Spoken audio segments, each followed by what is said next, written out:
This video will help you understand the possible causes of carburetor overflow tube leaks. The possible causes are as follows. 1. Issues with the float in the float chamber. 2. Damaged float needle valve. 3. Aging carburetor seals. 4. Improper fuel level adjustment. 5. Problems with the leak tube or fuel lines. 6. Loose valve. 7. Poor fuel quality.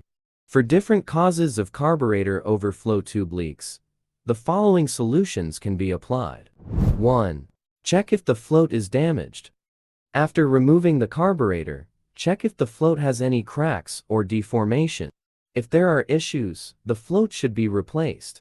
2. Inspect the float needle valve and fuel inlet.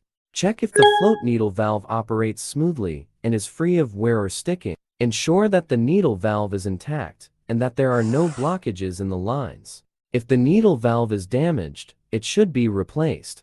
If there is dirt or residue in the needle valve or inside the carburetor, thoroughly clean it with carburetor cleaner to ensure no blockages or residues remain.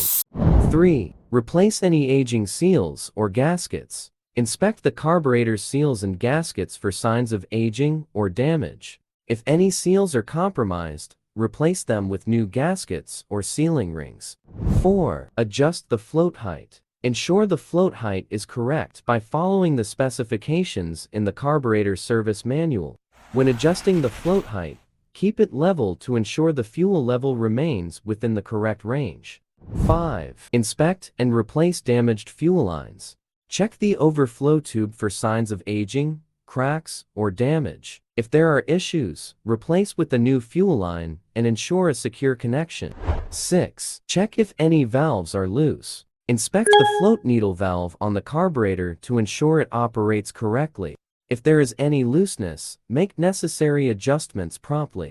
7. Use high-quality fuel. Use better quality fuel and regularly check for water or impurities in the fuel. Use a fuel filter to prevent impurities from entering the carburetor. The above measures can help resolve carburetor overflow tube leak issues. If the problem persists after inspection, it's recommended to take the vehicle or equipment to a professional repair shop for a thorough inspection and maintenance.